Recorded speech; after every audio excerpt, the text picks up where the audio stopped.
Hi guys, it's Randy and Amanda with Getting There Green. That was cheesy. Anyway, we went out and got some compost from the city here. Now the city has a program. Now I don't know if your city has this sort of program or not, but you can check.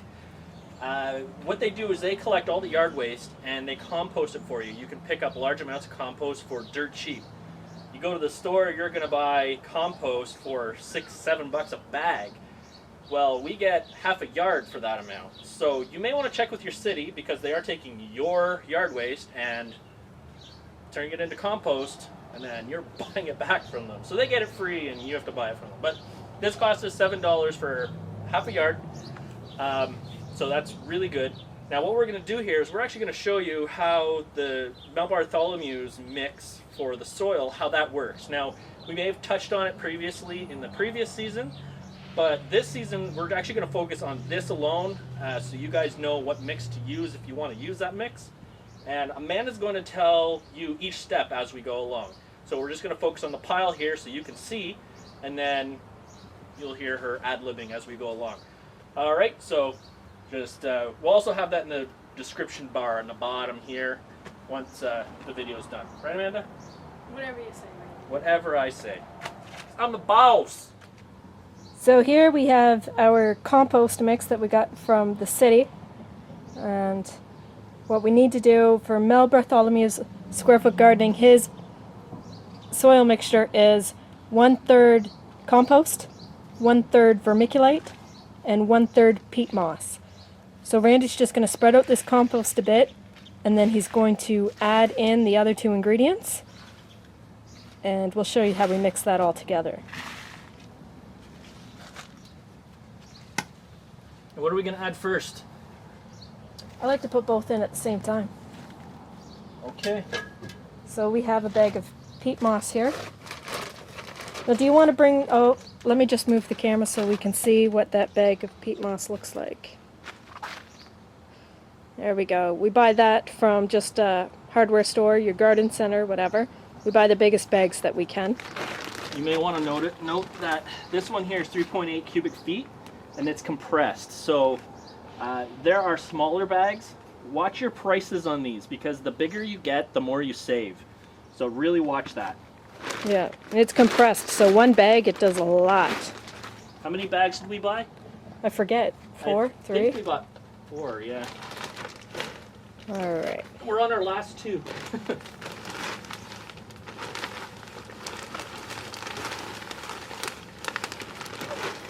We don't really measure it all, we just kind of eyeball it. Keep pouring, Randy.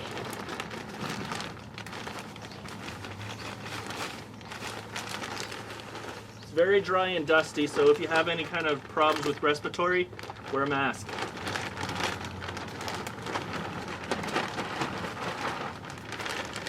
Keep going. Yeah, just pour the rest of that bag in there. So that was about half a bag we poured in there. Half a bag of compressed peat moss. Yep. All right. See the vermiculite? It's right there, Randy. I'll show the front of that bag too. So vermiculite or perlite. Now Yeah. we prefer vermiculite. I was just watching a video going back to see what we did last season. We did have a different type of bag, and it said Perlite Canada on it. It was actually vermiculite. It was actually vermiculite. So sorry if any of you went and got perlite. We actually use vermiculite. So. And where do we get this, Randy? We got this from a lady that we know. She owns a greenhouse, Flora's Gardens, and if you saw our 100th video, we had a little comment from Mr. Green Buddha, and he was in her greenhouse, so that's where we get this from. Yeah, she just orders it in for us. How much do we pay for one big bag of this? Well, it's less than 20, right? We got 2 bags for $35. Yeah. So the vermiculite is going to be your most expensive part of this if you have a compost program with your city. You really have to shop around for good vermiculite. Now we get good deals on it here because it's actually mined in Quebec, right? So that's nearby. In Quebec, right? So it's right within 12 hours from where we're at. Now we've noted that vermiculite is very expensive in other places like Arizona. Amanda's sister lives in Arizona, and what did you say she bought a bag of vermiculite for? Oh, I forget. It was terribly expensive for a small bag, though. But you have to look around. Was it a 3 square foot bag? Oh, I can't remember. 'Cause this is. I'll put a comment. I'll ask her and put a little note. Okay? This is, I'm not sure. 16 pounds. Yeah, I This don't is a know. 16-pound bag. Now, I don't know. If you go to just your Walmart or whatever, you're going to pay a lot. Because we did that in the spring. We bought some from Walmart. Now don't pour that whole bag in because I'll need some of that for other things. all right. So I don't have to go to Walmart to buy more. Let's explain what vermiculite does specifically for the soil. So, All right. I'm going to give you kind of a shot, so you've got all three in one shot here. So, you've got your compost, which is obviously the darker. We're using that on the bottom. Peat moss in the middle, and then vermiculite. Now, what vermiculite does, you want to explain that? It kind of aerates the soil. It provides better drainage and that kind of thing. And I don't know if you can get a really good close-up here.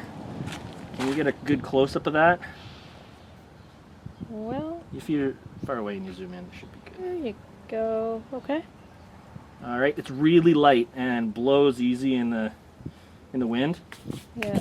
So, and also, people that have problems with respiratory, you want a mask for this because it says not to breathe this in. Yeah. One of the warning signs you'll see out there, some people say don't use vermiculite because it's mixed with asbestos. That's one of those things that you hear out there. And what it was is years ago, there was one mine where there was asbestos in the mine. So there really was a case where vermiculite was mixed in with asbestos, which is obviously a terrible, terrible thing. But that really isn't your case now. But feel free to research where your vermiculite comes from, and you can find out that generally the mines will make it very well known that they're asbestos free because they don't want that bad press. So it's very easy to track that down. And if you do have questions, definitely call the mine or the place that your vermiculite originated from. Yeah, Ask the company. Usually there's contact information on the bag. I'm sure there's always contact information on the bag because there's so much scandal over that one asbestos problem they had years ago. Yeah, this is. Yes, it does have. Actually, you know what? You know where this is from? Where's this one from? New England, Pasadena. Oh. The one we bought last year was from Quebec. Oh well. We just ordered in what she would order in. Okay, so I'm gonna mix this in now. Yeah, we use a rake and a hoe usually. Mix this in and we put it on a tarp. That's how we found it's easiest. Now you got to use a lot of muscle work to do this. Is that why Randy's doing this? Usually the two of us do it together. Randy is better at mixing it than I am. Some things Randy's a lot better at than I am. I'm the boss. All right. Oh, so it is a bit of work. We find it easier on a tarp. But if you find an easier way, go ahead. Let us know if you find an easier way, actually. Randy's demonstrating now with the garden hoe. Which do you like better, the garden hoe or the rake? They both have their uses. This is easier for getting to the bottom because you can scrape along the bottom flat with this, whereas the rake, you're going to gouge your tarp. True. I find as well that the compost always wants to settle to the bottom because it's the heaviest part of the mixture. So sometimes you think you've got it mixed and then you find, oh, there's a lot of compost that settled to the bottom. And you're going to want to change sides and pull it each which way. See, you're going to get pockets of vermiculite, and once you have it mixed where the vermiculite is mixed in evenly with everything else, that's when you're ready to put it into the bed. So as you can see, we've got big pockets of vermiculite, so there's still a lot of mixing to do here. Yep. There's no science to this. As I said, we don't measure out the stuff, we just eyeball it. If you have a whole lot more of one than the other, well, you know, try it and see. You can always add later. Unless you fill your bed to the brim. It settles. It does settle, yes. Yeah. If you don't have a whole lot of compost, you can always make compost tea later and water with your compost tea. Which we haven't done. We haven't made a real We haven't done that this year at all. effort to do a compost tea this year because we have like actual compost in the soil this year. Yeah. Also, it's been raining pretty well. For every 10 days, we get 1 day of no rain, it seems. So it's just been raining constantly here. All right, as you can see, we're getting this mixed in. A lot of it is now starting to changes its color from, because you've got your dark compost, right? And then your, see if I can get some peat moss here. And then some peat moss, which is light, and then obviously your vermiculite. But as you mix it in, you'll see it's all going to meld together and make one nice color, even color. That's another thing you're going to watch for. Once everything's mixed in even, it will take a while. Be persistent, keep to it until it's done. Otherwise, come back to it because you get tired. Be a trooper, go through the whole thing till it's done. So this mix is obviously good for a few reasons. The compost is good, of course, because it feeds and nourishes your plants.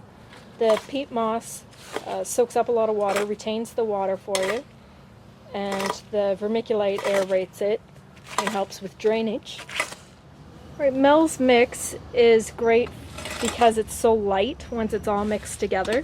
When you plant something, it's easy for the roots to really go in deep and get through all the soil because it's so light. They're not running into any resistance. And you'll find even the next year it's still pretty light. Loosen it up a little bit and it's fantastic. Great for weeding too. Oh yeah, it's easy to pull the weeds out too when your soil's light because again the weeds are, they have nothing to attach to either and get real tight in. Every time you plant something new, take a handful, cupful of compost and mix that in. We usually, every time we plant something new, we mix in, if we have vermiculite, we'll mix more of that in as well. But you want to mix in compost every time you plant something new, just to add more nutrients to the soil that the last plant might have already, used up and that kind of thing. Also helps with the shock factor. When you transplant something, the plant may go into shock, but it's not going to be so bad if it's got nutrients to pull from. Maybe. Just saying. All right. Not that I'm an expert. How are you doing? It looks like it's almost mixed there. You've just got a few pockets left here. Well, I got the other side still too. Oh, one of the big bonuses about having it on a tarp is it's easy to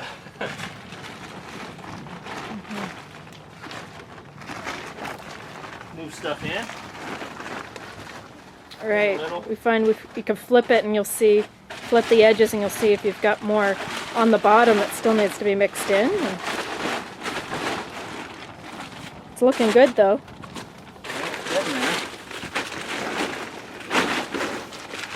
And we've got this today on a concrete cement patio area we have in our yard. And the reason for that is, can you see all that water over there behind Randy? We got 55 millimeters of rain yesterday. If you don't speak in metric, just Google that and see how much that is in inches. It's a lot of rain, and our backyard was already totally saturated from rain we've got previously. So our yard is very, very, very wet. It's swampy, and that's why Randy's wearing shorts and I have my pant legs rolled up. Alright, well, what we usually do once we have this mixed is Randy takes a side and I take a side and we drag it over to the bed where we're going to put it. That's going to be fun today because it has to go through that swampland, because that is the bed it's going in.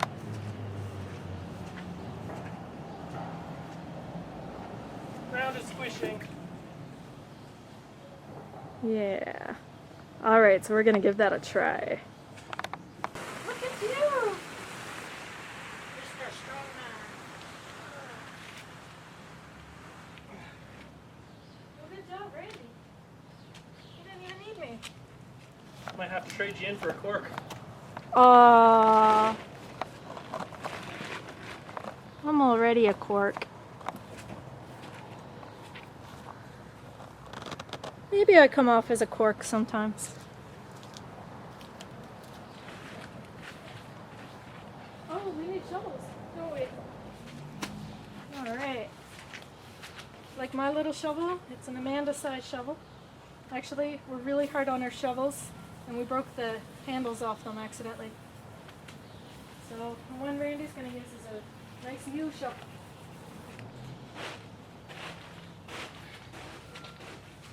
Oh my, look at it!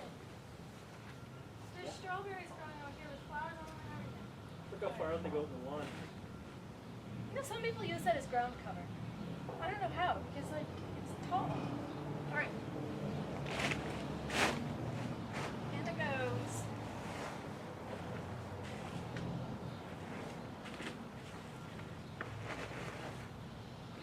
Some of this would be easier if we had a wheelbarrow, but we don't. The yard's so small, why would we need a wheelbarrow? We need one every year, we just borrow them. When we're really desperate. Yoo-hoo, neighbor!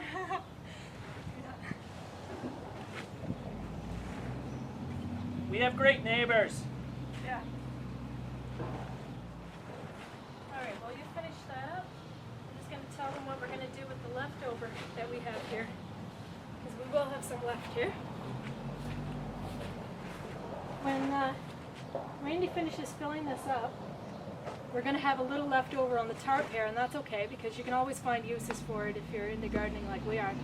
But what I'm doing with it is we have a patch of lawn in the front yard that has been having a lot of issues growing grass since we had to redo some sewage a couple years ago and had to dig that spot up. So, and this is a good idea for a use for Mel's mix. Sprinkle it across your yard, especially where you need thicker grass, but you can just do it anyway. And it's very good for your lawn. It'll, within a couple of rains, you won't even know that you did it.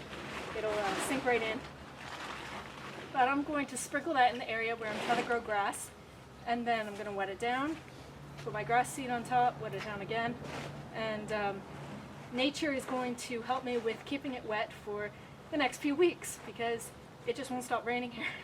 It's actually going to start raining again within the next couple hours, and that's why we're working hard to get this done now. All right, Randy, how you doing? You know what? I think I want to put the rest in this one. That one's settled down a bit already. Yeah. I still need some for the front yard. We got lots in the trunk. Alright, we do have lots left over from our trip to the city today. Squishy lawn. Alright, so there's the bed. This bed we did the other day and then it rained on it and it was right up to the rim, but it will settle some. So that's it, guys. Go ahead. Plant your stuff in them. They're all ready. They have everything your plant needs to get a really good start.